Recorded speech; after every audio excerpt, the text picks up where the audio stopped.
Shalom Aleihim, saudara-saudara yang dikasihi Tuhan, dimanapun saudara berada. Rumah Tuhan adalah rumah kita. Mari kita terus hidup menyesuaikan diri dengan firman Tuhan, dan bukan firman Tuhan yang menyesuaikan dengan hidup kita. 2 Tawarik 19 ayat pertama sampai dengan yang keempat. Setelah Yosafat Raja Yehuda kembali dengan selamat di istananya di Yerusalem, seorang nabi bernama Yehu, anak Hanani, datang menghadap raja. Kata nabi itu kepadanya, "Patutkah baginda membantu orang jahat dan memihak pada orang yang membenci Tuhan?" Perbuatan baginda itu menyebabkan Tuhan marah kepada baginda. Meskipun begitu, ada juga yang baik pada baginda. Baginda telah menyingkirkan semua patung Dewi Asyera yang disembah rakyat, dan baginda telah pula berusaha untuk hidup menurut kemauan Allah. Raja Yosafat bertempat tinggal di Yerusalem, tetapi ia sering mengunjungi rakyat di seluruh negeri untuk menganjurkan mereka kembali kepada Tuhan, Allah leluhur mereka. Saudara, apakah yang saudara lakukan ketika keputusan kita salah, jalan kita salah, bahkan mungkin apa yang kita pikirkan salah? Salah bukan menurut pandangan manusia, tetapi salah menurut pandangan firman Tuhan. Ada banyak pilihan, saudara. Bisa jadi sekalipun salah karena gengsi, kita tetap melangkah di dalam kesalahan itu. Bisa jadi juga kita pura-pura tidak salah walaupun kita tahu bahwa apa yang kita lakukan itu salah dan berdosa. Bisa jadi yang ketiga justru kita playing victim, seolah-olah menjadi korban karena kesalahan orang lain, padahal kitalah sebenarnya sumber persoalan itu. Ataukah yang terakhir, kita mengakui kesalahan itu, kita menerima teguran, dan kemudian kita berbalik arah dari jalan kita yang salah. Saudara, persahabatan antara Yosafat dengan Ahab telah menimbulkan murka Allah, karena persahabatan itu menyebabkan Yosafat membantu Ahab dalam melakukan perbuatan jahat.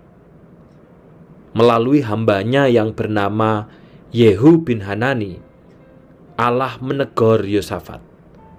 Sekalipun saat itu Allah murka terhadap Yosafat, tapi Allah masih mau mengampuni dan memberikan kesempatan kepada Raja Yosafat untuk berubah. Apa yang membuat Allah mau mengampuni? Karena Allah mengingat bagaimana Yosafat telah bersungguh-sungguh berusaha menyingkirkan berhala-berhala di Yehuda dan mencari Allah dengan tekun. Allah masih melihat adanya hal yang baik dari Raja Yosafat. Tanggapan Yosafat terhadap teguran Tuhan memang tidak diceritakan secara terperinci. Tetapi mari kita lihat, saudara, apa yang dilakukan oleh orang yang menjadi milik Tuhan. Apa yang dilakukan oleh orang yang sudah menjadi ciptaan yang baru di dalam kepemilikan Allah itu. Ketika melakukan salah, ketika melakukan berdosa, apa yang dilakukan? Di dalam ayat yang keempat dikatakan begini. Ini setelah Raja Yosafat itu ditegur, diingatkan bahwa yang dilakukannya itu salah. Dikatakan bahwa Raja Yosafat bertempat tinggal di Yerusalem, tetapi ia sering mengunjungi rakyat di seluruh negeri untuk menganjurkan mereka kembali kepada Tuhan, Allah leluhur mereka. Sangat menarik, saudara. Ketika Raja Yosafat ditegur, diingatkan, Raja Yosafat tidak membela diri. Raja Yosafat juga tidak mencari kambing hitam. Raja Yosafat juga tidak mencari kesalahan pada orang lain, tidak. Tetapi kemudian perubahan dan pertobatannya itu Dinyatakan dengan apa? Dia mengunjungi rakyat, dia berkeliling ke seluruh negeri untuk mengingatkan mereka supaya kembali kepada Tuhan, Allah leluhur mereka. Perhatikan saudara, ketika Raja Yosafat tahu bahwa jalannya salah, maka dia segera berbalik arah menuju kepada Allah. Dan karena dia adalah seorang pemimpin yang diikuti oleh rakyat, maka dia mengingatkan seluruh rakyat untuk juga berbalik kepada Allah. Ia juga mengangkat orang-orang tertentu untuk menjadi hakim sambil berpesan agar mereka mengadili perkara yang ada itu dengan takut akan Tuhan, tanpa berlaku curang, memihak, dan menerima suap. Sebab mereka harus bertanggung jawab, bukan kepada manusia, tetapi kepada Allah sendiri. Raja Yosafat juga mengangkat orang-orang lain seperti imam dengan memberi pesan yang serupa agar mereka takut akan Tuhan dengan setia dan tulus hati. Saudara, melalui renungan hari ini kita belajar bahwa sebaik-baiknya seseorang pasti pernah melakukan kesalahan,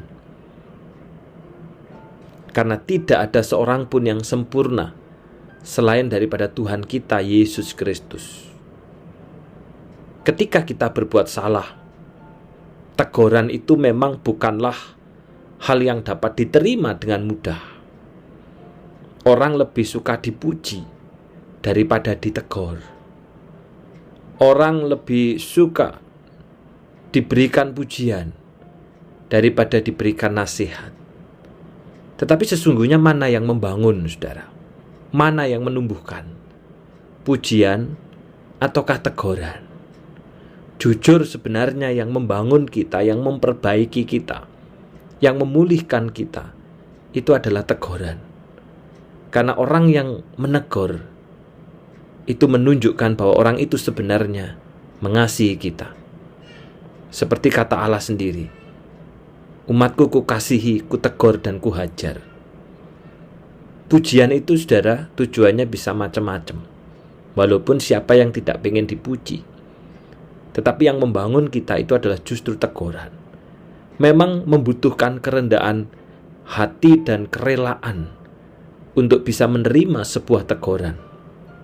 Namun, apabila kita bersedia, maka Allah akan memperhatikan kita. Bahkan Allah juga akan merubah hidup kita. Karena yang dapat merubah itu adalah kebenaran firman Tuhan. Maka pertanyaannya, apakah kita termasuk orang yang mau menerima teguran dan berubah sesuai dengan firman-Nya, sehingga kita terus menjadi ciptaan yang baru?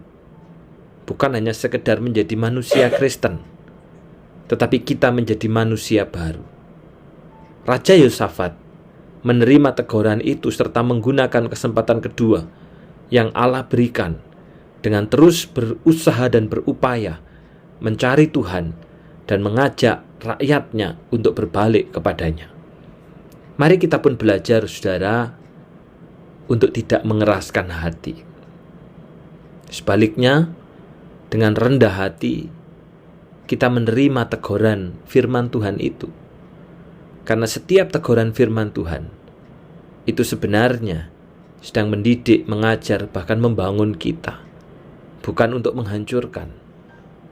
Mengakui kesalahan kita dan menggunakan setiap kesempatan yang ada untuk berbalik kepada Tuhan dengan sungguh-sungguh.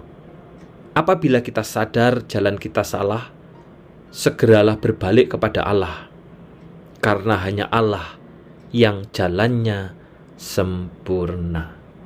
Mari kita berdoa. Sekali lagi kami bersyukur Tuhan, betapa firman-Mu indah bagi kami, mengingatkan kami, mengajar kami, bahwa ketika jalan kami salah, maka kami harus segera berbalik arah, menuju kepada Allah, karena hanya Allah yang jalannya sempurna. Hari ini firman-Mu berbicara kepada kami melalui firman yang diberitakan oleh hamba-hamba-Mu. Karena itu tolonglah kami Bapa, supaya dengan rendah hati dan kerelaan hati kami menerima teguran itu, Karena setiap teguran firman Tuhan itu membangun kami, mengajar kami, mendidik kami untuk makin hidup benar, bukan untuk menjatuhkan kami. Hari ini secara khusus ada anak kami, Steliano Wilson Max, yang berulang tahun, putri daripada Beatrice atau cucu daripada Bumiati.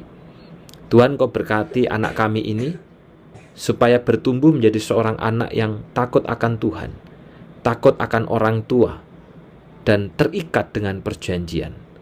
Tuhan, genggam erat di dalam segala perjalanan hidupnya untuk menjadi milik-Mu, untuk menjadi pemberita-pemberita kebenaran firman-Mu di tengah-tengah dunia ini. Berkati keluarganya, apa yang menjadi pergumulan daripada Beatrice, Tuhan kiranya yang menyertainya.